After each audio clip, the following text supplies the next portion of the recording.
మద్ర రాజా, రథచక్రాన్ని బురద నుండి బయటికి తీయండి. నేను రథసారథిని మాత్రమే, ఈ సేవకుణ్ణి కాదు కర్ణ.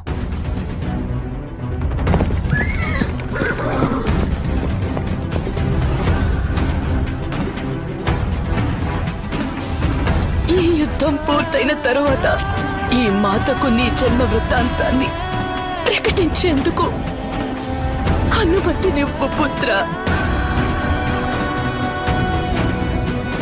ఇదే అనువైన సమయం. అంగరాజు కర్ణుణ్ణి వధించు.